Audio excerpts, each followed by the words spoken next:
विद्यार्थी मित्रांनो, ओवी करिअर सेंटरवरती पुन्हा तुमचं एकदा स्वागत आहे. आपण शिकत आहोत चॅप्टर मॅट्रिसेस आणि डिटर्मिनंट, ज्याचे 2 लेक्चर आपण ऑलरेडी कव्हर केलेले आहे, ज्यामध्ये इन्व्हर्स काढायचं मी तुम्हाला सांगितलं होतं. आज आपण थोडीशी प्रॅक्टिस करणार आहोत. इन्व्हर्स ऑफ 3x3 मॅट्रिक्स म्हणजे जेव्हा आपल्याला एखादी 3x3 मॅट्रिक्स सापडते, तर त्या मॅट्रिक्सचं इन्व्हर्स कसं काढायचं.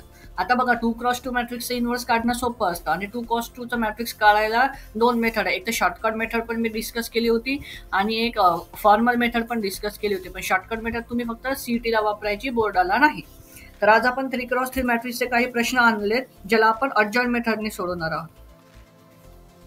इन्व्हर्स काढायची 2 आहेत. एक column transformation, elementary column transformation, row transformation, आणि दुसरी मेथड आहे कोणती?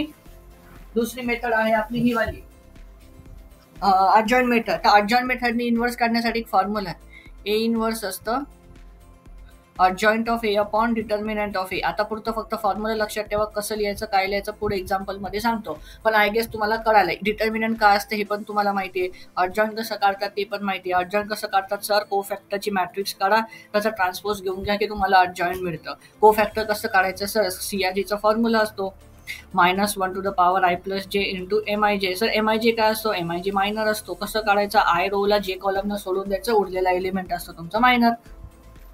ओके, तर चला मग कोणताच आपण आता लगेच एखाद्या एक्झाम्पलकडे सॉल्व्ह करायला घेऊयात. बघा, मी तुमच्या पुढे एक्झाम मॅट्रिक्स लिहितो. समजा ए नावाची मॅट्रिक्स दिलेली आहे तुम्हाला, 1 2 3. तुमच्या मिसलेनियस एक्सरसाइज मधलाच प्रश्न आहे हा. मुद्दामून टेक्स्टबुक मधलेच प्रश्न घेतो, म्हणजे ते पण तुमचे सॉल्व्ह होतील. आणि टेक्स्टबुक मधले प्रश्न केले ना सफिशियंट आहे, आणि ते करायचेच आहेत. म्हणजे एकही असा टेक्स्टबुक मधला प्रश्न नसेल जो तुम्ही सोडायचा आहे. रिस्क नको. मला हवंय की माझ्या विद्यार्थ्यांनी सर्व प्रश्न केलेले आहेत टेक्स्टबुक मधले. आता मी काय सांगितलं, इन्व्हर्स काढायचं. इन्व्हर्स काढायला सर्वात पहिली स्टेप काय करावी लागते, इथं मी लिहून देतो हवं तर. स्टेप नंबर 1 काय आहे? Calculate determinant. आधी आपण हे तर चेक करू ना की मॅट्रिक्सचं इन्व्हर्स एक्झिस्ट करतं तरी पण की नाही.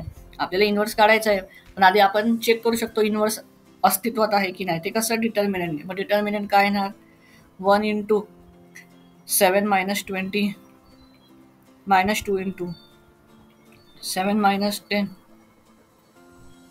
प्लस 3 इंटू 4 मायनस 2, हे आलं 2. आता मी कसं काढतात ते सांगत नाही, कारण आय गेस खूप वेळ आपलं झालंय. 20 मधून 17 गेले की ते उरले 13, मायनस 13, मायनस 7 मधून 10 गेले -3, -3 इंटू -2 प्लस 6, 3 इंटू 2 इज 6. याची डिटर्मिनंटची व्हॅल्यू किती आली? -1. बघा, कारण 6 प्लस 6 इज 12, -13 प्लस 12 इज -1. म्हणजे आता आपली डिटर्मिनंटची व्हॅल्यू किती आली? -1. म्हणजे ती ही व्हॅल्यू कशी आहे? म्हणजे आपली डिटर्मिनंटची व्हॅल्यू कशी आहे? नॉन झिरो आहे. म्हणजे काय? इन्व्हर्स आपला एक्झिस्ट करणार. ठीक आहे, ही झाली आपली फर्स्ट स्टेप. आय होप तुम्हाला आता सर्वांना ही फर्स्ट स्टेप कळाली असेल इथपर्यंत. ओके, आता आपण काय करणार आहोत विद्यार्थ्यांनो? Step number 2. स्टेप नंबर 2 आपण काय करणार? Calculate adjoint matrix. Adjoint matrix आता आपण काढायची. कशी काढायची? अगोदर आपण कोफॅक्टर काढणार. व्यवस्थित लक्ष द्या, आता जागा नाही म्हणून मी स्क्रोल करतोय. एवढं जर कोणाचं राहिलं असेल तर फटाफट ही स्टेप 1 लिहून घ्या.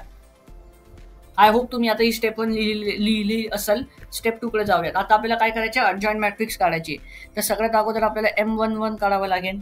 M11 ची व्हॅल्यू काय येते? 7 मायनस 20, 7 मायनस 20 इज -13. आता ते मायनर कसं काढायचं, कोफॅक्टर कसं काढायचं, मी ऑलरेडी त्यावरती डीप मध्ये व्हिडिओ बनवलेला आहे. तो प्लीज तुम्ही व्हिडिओ बघा. CIG ची व्हॅल्यू, C11 ची व्हॅल्यू काय येते? C11 ची, एक मिनिट, C11 ची व्हॅल्यू काय येईल? ती पण -13 येईल बहुतेक. C11 ची व्हॅल्यू येणार -13. ओके, आता आपण काढणार M12. M12 ची व्हॅल्यू काय येईल? तुम्ही पण तुमच्या साईडला काढा रे. ती आली -3. मग C12 ची व्हॅल्यू किती येणार? 2 + 1 असते 3, आणि -1 टू द पॉवर 3 ऑड असतं. मग ते मायनस मायनस प्लस मध्ये होऊन जाणार. मग आता काढा M13. त्याची व्हॅल्यू आली 2. मी आता इकडे बॅक साईडला काढतोय, पण तुम्ही पेपरवर काढा. आणि ज्याला नाही समजत की हे मायनर कसं आलं, कोफॅक्टर कसं आलं, प्लीज विद्यार्थी प्लीज बाळा तू आधी पूर्वीचे व्हिडिओ बघून ये. M21 ची व्हॅल्यू काढा रे. 21 ची व्हॅल्यू काय येणार? 14 मायनस 12 तर हे किती आलं 2. तर M2 आता C21 ची व्हॅल्यू किती येणार -2. ओके, मला सांगा आता M22 ची व्हॅल्यू किती आली? 1 आली. 7 मायनस 6 इज 1. तर C22 ची व्हॅल्यू पण किती आली 1. मला सांगा आता M23 ची व्हॅल्यू किती आली? मी ह्या मॅट्रिक्सलाच फॉलो करतोय हा. 2-3 म्हणजे दुसरा रो तिसरा कॉलम सोडून द्यायचा. ठीक आहे,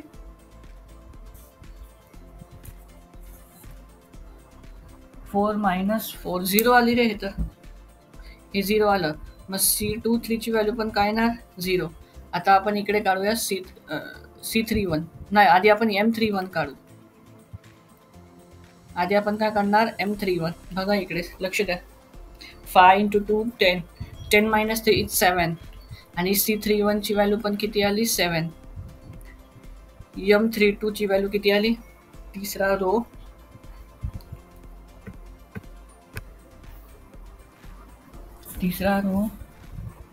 दुसरा कॉलम 5 मायनस 3 इज 2. ह्याची व्हॅल्यू आली 2. C32 ची व्हॅल्यू आली -2. हा मायनस येणार इथे. मग आता काढाय M33 ची व्हॅल्यू. मी पुन्हा सांगतोय, झाला हे नसेल कळत प्लीज त्यांनी माझे मागचे व्हिडिओ बघा, त्याच्यामध्ये मी हे सर्व सांगितलं होतं व्यवस्थित. हे झालं -1. C33 ची व्हॅल्यू आली -1. ओके, आता आपल्याकडे काय अर्जॉइंट आलं. आता आपण काय करणार बघा. आता आपण काय करणार, अर्जॉइंटची मॅट्रिक्स काढणार. अर्जॉइंट ए मी सरळ लिहितोय. अर्जॉइंट ए कसं असतं बघा. हा कदाचित जर तुम्हाला फॉर्म्युला माहित नसेल तर हा फॉर्म्युला हवा तर लिहून घ्या. अर्जॉइंट असतं C11, C12, C13. तुम्ही म्हणाल सर इथं रो दुसरा आहे मग पहिला खालीला. अरे ट्रान्सपोज घेतल्यानंतरची मॅट्रिक्स सांगतो मी फायनल. हे काय ना C21, C22, C23. हे काय ना C31, C32, C33. ओके, मग बघा आता थोडंसं बोल्ड करतो म्हणजे तुम्हाला व्यवस्थित दिसणार. ओके नाही, आता आपली बघा. हा बघा विद्यार्थ्यांनो, फायनल मॅट्रिक्स काय आली?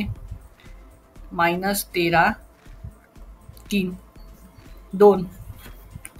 खुशबू में महकू है. काय बोलतोय मी? सॉल्व करा करा करा करा करा. हा 13 आली, 3 आलं, 2 आली. इथं काय आलं विद्यार्थ्यांनो? इथं आलं सर 2. सर इथं आलं 1. अरे इथं -2 आहे. -2 आहे. हा इथं आलं 1. इथं आलं 0. इथं आलं 7. इथं आलं -2. इथं आलं -1. अरे आपल्याला अर्जॉइंट मिळाली ना. अजून इन्व्हर्स काढलं का आपण? नाही सर, इन्व्हर्स तर नाही काढलं. थोडं कॉम्प्लेक्स वाटतंय का? एकदम सोपं करून सांगितलंय. ए इन्व्हर्सचा फॉर्म्युला आहे sir 1 determinant of A. Adjoint A डिटर्मिनंटची व्हॅल्यू किती आली? -1. आता हा काय करा, -1 आतमध्ये मल्टिप्लाय करून टाका. मग हा झाला +1. मग -13 ला मायनसने मल्टिप्लाय केलं झालं 13. 3 ला मायनसने मल्टिप्लाय केलं झालं -3. हे झालं -2. हे झालं 2. हे झालं -1. हे झालं 0. हे झालं -7. हे झालं 2. हे झालं 1. तर बघा तुमचं हे +1. तर तुमची फायनल ए इन्व्हर्सची मॅट्रिक्स किती आली? हे आली 13. हे आली -3. हे आली -2. हे आली 2. हे आली -1 0 -7 2 1. हे झाले तुमची फायनल ए इन्व्हर्सची मॅट्रिक्स. ठीक आहे, आपण काय केलं सगळ्यात पहिले एकदा पुन्हा सांगतो एक्झाम्पल. आपण अजून एक एक्झाम्पल सोडूयात. बघा विद्यार्थ्यांनो, मी सर्वात अगोदर काय केलं, डिटर्मिनंट काढलं. मी आधी हे तर चेक, प्रत्येक क्वेश्चनमध्ये जेव्हा जेव्हा तुम्हाला इन्व्हर्स काढायचं असेल ना तेव्हा सर्वात पहिली स्टेप तुम्ही डिटर्मिनंट काढत चाला. जर मी सगळ्यात पहिले डिटर्मिनंट काढलं, माझं डिटर्मिनंट नॉन झिरो आलं म्हणजे त्याचं इन्व्हर्स एक्झिस्ट करणार. जर ते इक्वल टू 0 आलं असतं तर मला पुढे काहीच करायची गरज नव्हती. मी तिथं सरळ लिहून टाकलं असतं की या मॅट्रिक्सचं इन्व्हर्स एक्झिस्ट करत नाही. ठीक आहे, पण आता याचं नॉन झिरो आल्यामुळे आपल्याला पुढची स्टेप करावी लागेल. तर पुढच्या स्टेपमध्ये आपण काय करतो, अर्जॉइंटची मॅट्रिक्स काढतो. कशी काढतो अर्जॉइंटची मॅट्रिक्स? आधी कोफॅक्टरची मॅट्रिक्स काढणार, त्याचा ट्रान्सपोज घेऊन घेणार. मग हे M11 काढलं, C11 काढलं, M22 काढलं, C22 काढलं. तुम्ही म्हणाल सर हे नाही कळालं. मागचे व्हिडिओ बघा, ज्याच्यामध्ये मी एकदम डिटेलमध्ये सांगितलं आहे की मायनर कसं काढायचं, कोफॅक्टर कसं काढायचं. हे काढलं. आता हा सगळा जो टेबल होता आपण हा काढला. नंतर अर्जॉइंट मॅट्रिक्सचा हा फॉर्म्युला लक्षात ठेवायचा. हा फॉर्म्युला म्हणजे C11, हा आहे C12, हा आहे C13, हा आहे C21, हा आहे C22, हा आहे C23, हा आहे C31, C32, C33 जे आपण काढलेले कोफॅक्टरचे जे एलिमेंट्स आहेत बस त्याला इथे पुटअप करायचे होते. ठीक आहे, आता अर्जॉईंट काढला. आता शेवटची स्टेप म्हणजे इन्व्हर्स. ए इन्व्हर्स असतो 1 डिटर्मिनंट ऑफ ए अर्जॉईंट एफ आहे. म्हणजे ज्या मॅट्रिक्सचा डिटर्मिनंट काढायचा, ज्या मॅट्रिक्सचा इन्व्हर्स तुम्हाला काढायचा एचा आणि त्याच्या डिटर्मिनंटने डिवाइड करायचा. आता इथे डिटर्मिनंट होता -1, मग तो -1 सगळीकडे मल्टिप्लाय झाला. जिथं प्लस होता तिथं मायनस केलं, तिथं प्लस होतं तिथं मायनस केलं. सो अशा प्रकारे आपलं फायनल मॅट्रिक्स तयार झालं. तुम्ही म्हणाल सर थोडं थोडं तर कळालं, पण एखादं अजून एक्झाम्पल जर तुम्ही घेतलात ना तर खूप बरं होईल. तुम्ही म्हटलं आणि मी नाही करणार असं कधी होईल का? म्हणून आपण परत एक एक्झाम्पल सोडवूया. चला विद्यार्थ्यांनो, आता मी अपेक्षित करतो की तुम्हाला हा प्रश्न तुम्ही रिफरन्स म्हणून बघा, बट मला आता कळायला पाहिजे की ऍक्च्युली करायचं काय. एक्झाम्पलच्या स्वरूपामध्ये एक नवीन प्रश्न तुमच्या स्क्रीनवरती सादर होत आहे. मी मराठीतच जास्त बोलतो, बट तरी ते स्क्रीनला मराठीमध्ये काय म्हणतात आता आठवत नाही. ए मॅट्रिक्स तुम्हाला दिलेली आहे 101 आणि आपल्या मराठी भाषेची खूप हाल चालू आहेत सध्या. थोडंसं ऐकायला जड वाटेल, बट खरंच सांगतो. आता कसं असतं माहिती का, आता आम्ही काउन्सिलिंग करतो ना स्टुडंटची. आतापर्यंत मी 700हून अधिक विद्यार्थ्यांची काउन्सिलिंग केली होती. ठीक आहे, काउन्सिलिंग केली होती म्हणजे काय, त्यांच्याशी संवाद साधला, त्यांना इंजिनिअरिंगमध्ये कुठे ऍडमिशन घ्यायचं आहे त्याच्या हिशोबात अशी लिस्ट वगैरे बनवून दिली. तर बरेचसे असे विद्यार्थी होते जे महाराष्ट्रातलेच आहेत. ओके, पण ते मी सेमिनार्स वगैरे जेव्हा घेतो तेव्हा ते म्हणतात सर हिंदी में बात करो, मराठी में नाही, मराठी नाही समजती. प्रचंड राग येतो मला अशा विद्यार्थ्यांचा जे मला मधात टोकवून म्हणतात की सर हिंदी में बात कीजिए. भाई महाराष्ट्र आहे हा, बोलणार तर मराठीतच, नसेल जमत तर सोडून द्या. ठीक आहे, त्यामुळे मी जास्तीत जास्त मराठीमध्ये सेशन घेण्याचा कव्हर करतो. असं काही नाही की मी इंग्लिशमध्ये नाही सांगू शकत. इंग्लिशमध्ये I have fluent English, I can speak in fluent English, but still I prefer Marathi because Marathi is a mother tongue, our regional language, our state language, and we should practice them very well. Okay, त्यामुळे जर तुम्हाला असं वाटत असेल की sir मराठीतच का शिकवतात, तर आपली मातृभाषा पुढे न्यायची. मला आपल्या मातृभाषाचे शब्द जितके जास्त आपल्याला माहिती होतील तितके जास्त माहिती करून द्यायचे आहेत विद्यार्थ्यांना. तर बघा, आता आपल्याला पहिली स्टेप काय आपली इन्व्हर्स काढायला, कॅल्क्युलेट डिटर्मिनंट. कदाचित माझा थोडासा आवाज कमी येईल कारण बरं नाही वाटत आहे, कारण मी 18-18.5 तास रोज काम करून फक्त 4-4.5 तास झोपतोय. मला माहित नाही तुम्ही हा व्हिडिओ कधी बघताय, पण आज आहे 25 आज 27 जून आहे बेसिकली 2024. आणि आता नुकतंच मी आपलं युट्यूब चॅनल स्टार्ट केलं, ओवी करिअर काउन्सिलिंग, ओवी करिअर सेंटर म्हणून. बट स्टील एवढे व्ह्यूज येत नाहीये चॅनलवरती, 5-5, 6-6 व्ह्यूज येत आहेत मॅक्सिमम. बट तरी सुद्धा मी डेडिकेशनने व्हिडिओज बनवतोय, का तर तुमच्यासाठी. चला आता आपण डिटर्मिनंट काढूया. तर हे डिटर्मिनंटची व्हॅल्यू किती आली, 2 - 6 ते किती आलं, -4. आता आपण काढू याची +1. आता हे 0 आहे ना, मग 0 काय फायदा नाही. काढू, किती येणार, 0 - 2, हे किती आलं, -2. आता याचा डिटर्मिनंट किती आलं, -4 - 2, ते किती आलं, -6. आता डिटर्मिनंटची व्हॅल्यू किती आली, -6. याला मस्त रंगवा. आता बघा डिटर्मिनंटची व्हॅल्यू कशी आहे, नॉन झिरो, म्हणजे मॅट्रिक्स कसा आहे, इन्व्हर्टेबल, म्हणजे इन्व्हर्स ते एक्झिस्ट करणार. आपला पहिला पडाव तर पूर्ण झाला. आपण काय केलं, डिटर्मिनंट काढलं. आता आपली आहे नेक्स्ट स्टेप नंबर 2 काय आहे, कॅल्क्युलेट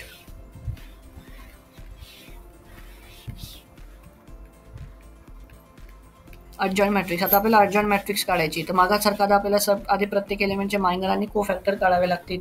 तर हे किती आलं, आता M11 ची व्हॅल्यू बघा किती आली, 2 - 6. 2 - 6 असते -4, ही झाली -4. म्हणजे C11 ची व्हॅल्यू पण किती झाली, -4.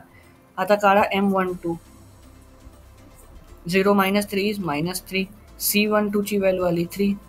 आता काढा M13, हे आली -2. C13 ची व्हॅल्यू पण आली -2. आय गेस मी बरोबर करतो, जर कुठे चुकत असेल तर प्लीज बघून घ्या. पहिला रो दुसरा कॉलम म्हणजे -3. आता आपल्याला काय करायचं, M21 ची व्हॅल्यू काय आली, 1 × 0 0, -2 × 1 इज -2. C12 ची व्हॅल्यू काय येणार, 2 येणार. मायनर आणि को फॅक्टर मध्ये कधी कधी फक्त साईनचा डिफरन्स असतो, बट व्हॅल्यूज तर सेमच असतात.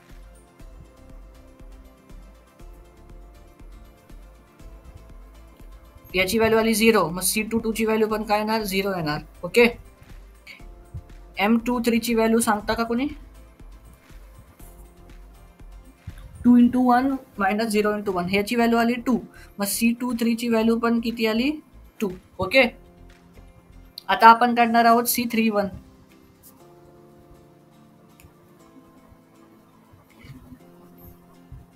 त्याची व्हॅल्यू किती आली -2. अरे सॉरी, हे M आहे. M31 ची व्हॅल्यू आली -2. तर C31 ची पण व्हॅल्यू किती येणार -2. आता आपण काढणार आहोत M32. त्याची व्हॅल्यू किती आली विद्यार्थ्यांना? त्याची व्हॅल्यू आली 3. मग C32 ची व्हॅल्यू किती आली -3. आता प्लस मायनस कधी कसं काय करायचं ते पुन्हा तेच सांगेन, मागचा व्हिडिओ बघा. कारण मी आता सांगायला जर बसलो तर ते खूप लेंथी लेक्चर होऊन जाईल, कधी पुढचा टॉपिक कव्हरच नाही होणार जर मागचं सगळं सांगत बसलो तर. ठीक आहे, परफेक्ट. आता आपली स्टेप 2 पण झाली. आपल्याला आता आपण 1 मिनिट, थोडंसं 1 मिनिट थांबा.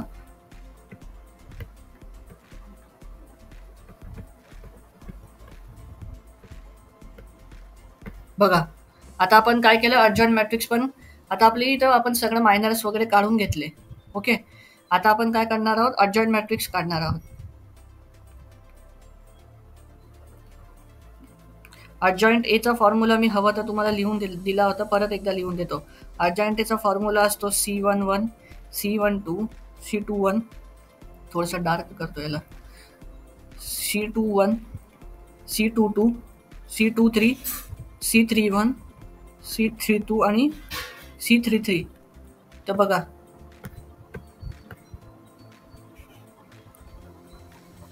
किती येणार, एक एक व्हॅल्यू टाकू आता आपण. -4, 3, -2, -4, 3, -2, 202, ही आली 2, ही आली 0, ही आली 2. इकडे काय आहे -2, -3, 2, -2, -3 आणि 2. ओके, ही झालं तुमची अर्जंट आहे. आता स्टेप नंबर 3. स्टेप नंबर 3 काय तुमची फायनल स्टेप आहे. ओके, स्टेप नंबर 3 काय तुमची फायनल स्टेप आहे. त्याच्यामध्ये तुम्हाला काय करायचं आहे, कॅल्क्युलेट करायचं आहे इनव्हर्सला. आता आपण अर्जंट मेथडने करतोय म्हणून A इनव्हर्स काय होणार, 1 determinant of A into urgent of A. Okay, बघा हे इकडे तिकडे चाललं जाते. डिटर्मिनंटची व्हॅल्यू काय आली होती रे बाबा मगाशी आपली, -6 आली होती. रामकृष्ण देवा, -6 व्हॅल्यू आली होती आपली डिटर्मिनंटची. ठीक आहे, सो -6 आपण लिहून घेऊयात आणि आपली जी अर्जंट मॅट्रिक्स आहे तिला तशीच लिहून घेऊ. काय आहे ती, -4 नाही, डिटर्मिनंटची व्हॅल्यू काय आली -1/6 ना. मग किती आलं -4, 3, -4, 3 आणि -2, -4, 3 आणि -2. बट इथं किती आलं 202, 20 -2. इथे मायनस येणार, बघून घ्या एकदा ते साईनचं थोडंसं. 2, 3 ची व्हॅल्यू आहे ना, इथं मायनस येणार. हा, 3, 1 ची व्हॅल्यू काय होती, -2, -3 आणि 2. हा, किती होती -2, -3 आणि 2. बघा बोलता बोलता आपला इनव्हर्स पण मी काढून दिला. येस, आपला हा जो A इनव्हर्स आहे हा आहे आपला A इनव्हर्स. थोडंसं जम्बलिंग झालं इथं, असं प्रॉपरली सांगता येत नाहीये. म्हणजे जर तुम्ही चॅनलला सबस्क्राईब केलं, फॉलो केलं तर मी स्मार्ट बोर्ड पण घेईन. स्मार्ट बोर्डवर शिकवायला खूप सोपं जातं. ओके, सो हे झालं आपलं तुमचं A इनव्हर्स. काय केलं मी, अर्जंटला मल्टिप्लाय केलं बस डिटर्मिनंट ऑफ A ने. अर्जंट कसं काढायला ते पण समजलं, डिटर्मिनंट कसं काढायचं ते पण समजलं, मल्टिप्लाय कसं करायचं हे तर आपल्याला माहितीच आहे. हा -1/6 आहे. आता तुम्ही याला 2 ऑप्शन करू शकता. एक तर तुम्ही हा 1/6 आतमध्ये मायनस साईन आतमध्ये मल्टिप्लाय करू शकता. तर हे होऊन जाणार 4, -3, 2. हे होऊन जाणार -2, 0, 2. हे होऊन जाणार 2, 3, -2. तुम्हाला साईन आतमध्ये मल्टिप्लाय करायची आहे नाही करायची ते ऑप्शनल आहे. हे पण आन्सर व्हॅलिड आहे, हे पण आन्सर व्हॅलिड आहे. आता जर हे CET मध्ये आलं तर डिपेंड करतं की ऑप्शन काय आहे. बोर्डामध्ये जर आलं तर माझ्या हिशोबात तुम्ही मायनस साईन आतमध्ये मल्टिप्लाय करून दिली तरी चालेल, हेही चालेल, बट हे जास्त प्रिफरेबल आहे. कदाचित इथं जर मार्क कापलेत तर त्यामुळे रिस्क नाही घ्यायची. तर विद्यार्थी मित्रांनो, आजच्या या लेक्चरमध्ये आपण काय शिकलो, एकदा थोडंसं छोट्या फटकन आपण छोटीशी समरी करून देतो तुम्हाला याची. आज आपण शिकलो की 3x3 मॅट्रिक्सचा इनव्हर्स कसं काढतात. इनव्हर्स कोणत्याही मॅट्रिक्सचा काढायचा असू दे, 3x3 असू दे की 2x2 असू दे की 50x50 असू दे. पहिली स्टेप काय असते, आपल्याला डिटर्मिनंट कॅल्क्युलेट करायची. आधी हे तर चेक करायचं की डिटर्मिनंटचा इनव्हर्स निघतो की नाही. ठीक आहे, डिटर्मिनंट काढल्यानंतर तुम्ही काय करणार आहे, अर्जंट मॅट्रिक्स काढा. सर अर्जंट मॅट्रिक्स कशी काढायची एकदा आठवण करून देता का. अरे बघ कसं काढायचं, प्रत्येक एलिमेंटचा कोफॅक्टर काढायचा. आणि मी adjointचा फॉर्म्युला दिलेला आहे. बस त्या पोझिशनवर ते एलिमेंटची टक व्हॅल्यूज ठेवून द्यायची. बस नंतर आपण इन्व्हर्सचा थर्ड स्टेप काय आहे, इन्व्हर्सचा फॉर्म्युला वापरायचा 1 डिटर्मिनंट ऑफ ए इंटू अडजॉइंट. बस अडजॉइंट एची जे मॅट्रिक्स आहे त्याला डिवाइड करायचा डिटर्मिनंटच्या एने, एच्या डिटर्मिनंटने. या 3 स्टेप केल्या झाला तुमचं इन्व्हर्स. इन्व्हर्स सीईटी मध्ये 100% येणार, बोर्डामध्ये 100 म्हणजे 100% येणार. जर मॅट्रिसेस आणि डिटर्मिनंट ह्या सेकंड चॅप्टरचा जर ते प्रश्न टाकताय तर त्यांचा पहिला प्रिफरन्स इन्व्हर्सला असेल, कारण इन्व्हर्सचं फार महत्व आहे. सो बस आजच्या ह्या व्हिडिओसाठी एवढंच. मला हेच सांगायचं होतं तुम्हाला सर्वांना की इन्व्हर्स कसा काढायचा. आता तुम्हाला इन्व्हर्स कळाला असेल तर तुम्ही काय करा, आता टेक्स्टबुकमध्ये जावा आणि जे उरलेले प्रॉब्लेम्स आहेत ते सगळे स्वतःहून सोडवा. हवा तर मी पण सोडवून देऊ शकतो, मला तसा काहीच प्रॉब्लेम नाहीये. पण जर मी सगळं आयतं दिलं तर तुम्हाला आयत्याची सवय लागेल. स्वतःहून सोडवा. कदाचित असं होऊ शकते की चुकेल तुमचा प्रश्न, मायनसच्या साईन राहतील, चुकू द्या. माणूस चुकीतूनच शिकणार. तर 4-5 एक जर चुकला तर 4-4 5-5 वेळा एक प्रश्न परत सोडवा. तिथपर्यंत प्रश्नाला सोडवायचं की अर्ध्या रात्री जरी उठून मी तुम्हाला जर 3x3 मॅट्रिक्स कोणतीही दिली तर तुम्हाला इन्व्हर्स करता आला पाहिजे. तेवढा तुमचा कॉन्फिडन्स असायला हवा. जर तेवढा कॉन्फिडन्स असेल तर yes, you are on a right track. त्यामुळे ओव्ही करिअर सेंटरकडून तुम्हाला तुमच्या HSCच्या प्रिपरेशनसाठी, बोर्डाच्या प्रिपरेशनसाठी आणि महाराष्ट्र स्टेट सीईटीच्या प्रिपरेशनसाठी हार्दिक शुभेच्छा. येणाऱ्या दिवसांमध्ये अजून आपण अशी छानपैकी व्हिडिओ आणून तोवर तुम्ही चॅनलला सबस्क्राईब करून ठेवा, म्हणजे तुम्हाला कळेल की मी केव्हा व्हिडिओ टाकतोय. ठीक आहे, धन्यवाद.